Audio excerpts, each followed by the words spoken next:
What would you do if you found out your most private moments were being recorded and sold online by the people you trust? In this school, the kings of the campus are actually digital predators, and they just picked the wrong girl to mess with. They thought she was their next victim, but they didn't realize they were walking straight into a trap set by a girl who doesn't know how to bleed. Before we reveal the ultimate karma, hit that like button and subscribe to see how the invisible eye gets blinded by the truth. You don't want to miss the ending of this reset.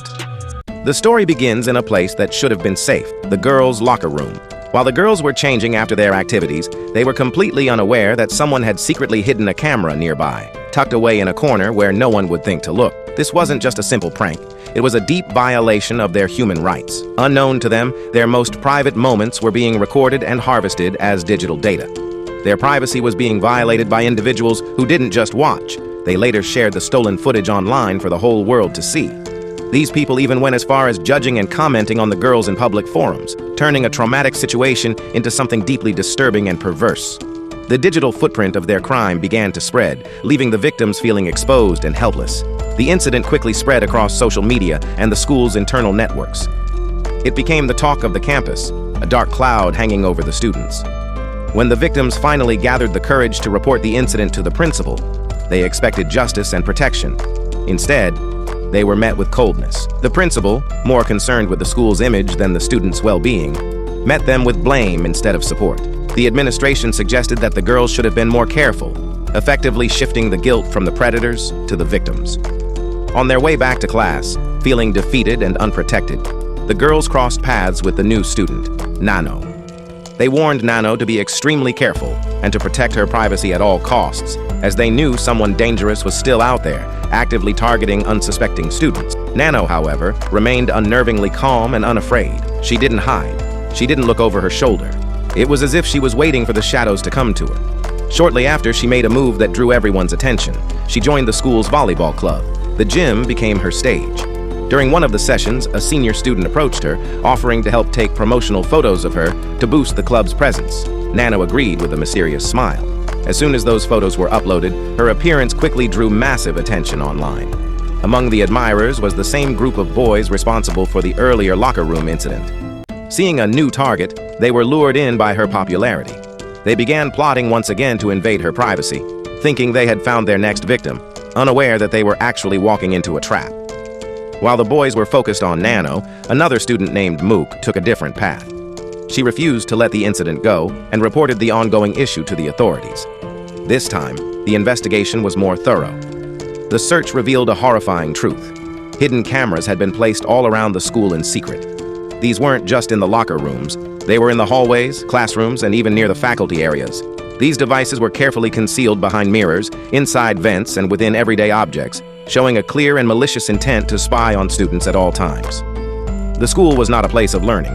It had become a digital prison where every move was being watched by a hidden eye. The next day, Nano's behavior became even more calculated. She seemed to act deliberately, walking past the suspected camera locations with a rhythmic, steady pace. She didn't avoid the blind spots. She sought them out. Then something strange began to happen. Every time Nano was near a hidden camera, the devices began to malfunction. Feeds would cut out, recording lights would flicker and die, and the signal would be lost.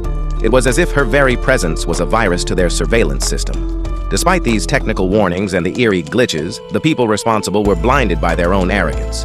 They ignored the signs and continued trying to carry out their plan to capture Nano on film, desperate to regain control over their territory.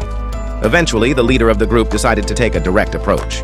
He followed Nano to a secluded area of the school, far from the busy corridors. He approached her under the pretense of filming a school-related video project, using a camera to mask his true intentions. He thought he was being clever, staying in the shadows and using a legitimate excuse to get close to her. But Nano was 10 steps ahead. Sensing that something was wrong, she didn't panic. Instead, she turned the situation around with chilling precision. She forced him into a corner and exposed his actions right then and there.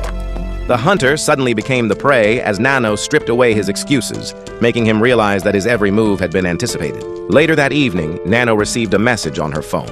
It was an invitation asking her to meet in a specific room at school for a discussion. It was a trap set by the core group of boys who were now desperate to silence her or blackmail her.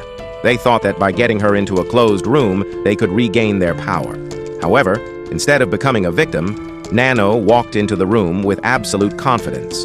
She made them realize that the digital world they thought they controlled was now working against them.